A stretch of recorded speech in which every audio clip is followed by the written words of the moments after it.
প্রিয় স্নেহের ছাত্রছাত্রীরা, তোমরা যারা এডুকেশনের সাপ্লিমেন্টারি এক্সাম দেবে ফার্স্ট সেমিস্টারে সিবিসিএস সিস্টেমে, তাদের জন্য আজকের এই ভিডিওটি অত্যন্ত গুরুত্বপূর্ণ। তোমরা যারা এডুকেশনের সাপ্লি পেয়েছিলে, যাদের সাপ্লিমেন্টারি এক্সাম রয়েছে CC1 বা G1, তাদের জন্য আজকের এই ভিডিওটি এডুকেশন সাবজেক্টে অত্যন্ত গুরুত্বপূর্ণ। আমি কোশ্চেনগুলো বলে দেবো, যে প্রশ্নগুলো বলবো যদি ভালো করে করে যাও একদম 100% তোমরা কমন পাবে। যারা নিউ সিলেবাসেরও আমি সাজেশান দিয়েছি জেনারেল পেপারে, দেখবে সেগুলোও যদি তোমরা ফলো করো সেখানেও তোমরা কিন্তু কোশ্চেন কমন পাবে। তো চলো কথা না বাড়িয়ে চলে আসবো মূল আলোচনায়। তো ভিডিওটি আমরা দেখে নেবো, ঠিক আছে? তোমরা 2024-এর প্রশ্নপত্রে কিন্তু কোশ্চেন তোমরা কিন্তু অ্যান্সার করবে, ঠিক আছে? তো ইম্পর্টেন্ট 10 মার্কস কোশ্চেনগুলো দেখে নাও। প্রথম যে প্রশ্ন 4টি প্রশ্ন বলবো, এই 4টি প্রশ্ন করলে এখান থেকে মিনিমাম 2টো প্রশ্ন কমন পেয়ে যাবে। কি প্রশ্ন? শিক্ষা শব্দের অর্থ বোঝাও, শিক্ষার পরিধি সম্বন্ধে আলোচনা করো, ডেলার কমিশনের আলোকে আধুনিক শিক্ষার লক্ষ্যগুলি আলোচনা করো, পাঠ্যক্রম বলতে কী বোঝো, বিভিন্ন ধরনের পাঠ্যক্রমের সংক্ষিপ্ত আলোচনা করো, একজন আদর্শ শিক্ষকের কার্যাবলী আলোচনা করো। এই 4টি প্রশ্ন খুব গুরুত্ব সহকারে তোমাকে কিন্তু করতে হবে, খুবই গুরুত্বপূর্ণ রয়েছে, এগুলো তোমাদের কিন্তু করে নিতে হবে। এই 4টি প্রশ্ন খুব ভালো করে করবে, আশা করি এখান থেকেই তোমরা 2টি 10 নম্বরের প্রশ্ন কমন পেয়ে যাবে। তবু এর সাথে যে প্রশ্নগুলো আরও করবে সেটি হচ্ছে, দেখে নাও, শিক্ষা সংস্থা হিসাবে বিদ্যালয়ের ভূমিকা আলোচনা করো।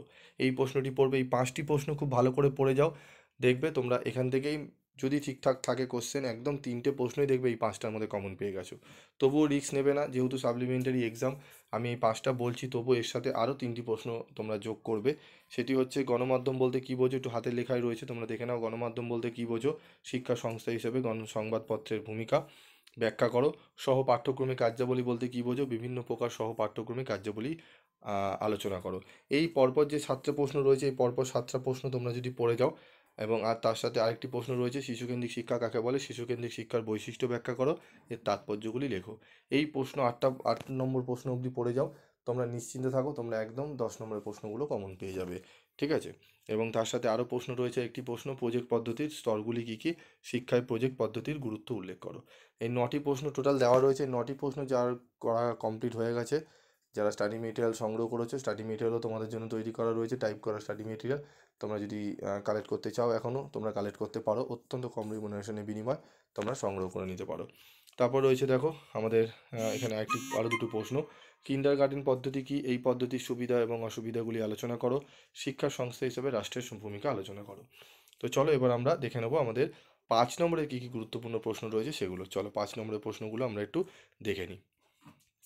দেখো, শিক্ষার গণতান্ত্রিক লক্ষ্য বলতে কী বোঝো, শিশুর বিকাশে পরিবেশের ভূমিকা আলোচনা করো, প্রথাগত ও অপ্রথাগত শিক্ষার মধ্যে যে কোনো 5টি পার্থক্য লেখো, খেলা ও কাজের মধ্যে যে কোনো 5টি পার্থক্য লেখো, খেলাভিত্তিক শিক্ষার বৈশিষ্ট্যগুলি লেখো, সহ পাঠ্যক্রমিক কার্যাবলীর প্রকারভেদগুলি আলোচনা করো। এই প্রশ্নগুলো যেগুলো স্টার রয়েছে সেগুলোও পড়বে, যেগুলো স্টার নেই সেগুলো একটু পারলে তোমরা টু দি পয়েন্ট অ্যান্সার করে পড়ে নিও, ঠিক আছে? এই 6টি প্রশ্ন পরপর যেগুলো দেওয়া রয়েছে, 6টি প্রশ্ন খুব ভালো করে পড়ো, এখান থেকেই হয়তো 3টে প্রশ্ন কমন পেয়ে যাবে। তার সাথে পড়বে, গণমাধ্যম হিসাবে সংবাদপত্রের ভূমিকা উল্লেখ করো, গণমাধ্যম হিসাবে চলচ্চিত্রের ভূমিকা আলোচনা করো, শিক্ষা সংস্থা হিসাবে রাষ্ট্রের ভূমিকা আলোচনা করো, শিশুকেন্দ্রিক শিক্ষা বলতে কী বোঝায়, শিশুকেন্দ্রিক শিক্ষার জনককে, ডিলাস কমিশনের সুপারিশ অনুসারে শিক্ষার 4টি স্তম্ভ কী কী, ঠিক আছে? এবং একজন আদর্শ শিক্ষকের পেশাগত গুণগুলি উল্লেখ করো।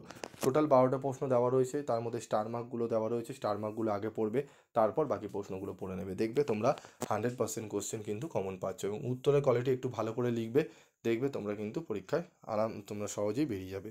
এবং 2 নম্বরে তোমাদের প্রশ্ন অ্যান্সার নিয়ে আমি আলোচনা করব, সেগুলো একটু ফলো রাখবে। তোমাদের 2 নম্বরে 5টা প্রশ্ন কিন্তু আসে, 5 দুগুণে 10 নম্বর থাকে, সেখানেও কিন্তু খুব নাম্বার তোমরা কিন্তু তুলে নিতে পারো। তো খুব ভালোভাবে পরীক্ষা দেবে, এবং তোমাদের আর কোন কোন সাবজেক্টে সাপ্লিমেন্টারি সাজেশান লাগবে অবশ্যই কমেন্ট বক্সে লিখে জানাবে, এবং বন্ধুদের মধ্যে ভিডিওগুলো শেয়ার করে দেবে যাতে সকলেই এই ভিডিওর উপকারিতা পেতে পারে। আজকের মতো ভিডিওটি এইটুকুই, দেখা হচ্ছে পরবর্তী ভিডিওতে। সকলে ভালো থাকবে, সুস্থ থাকবে।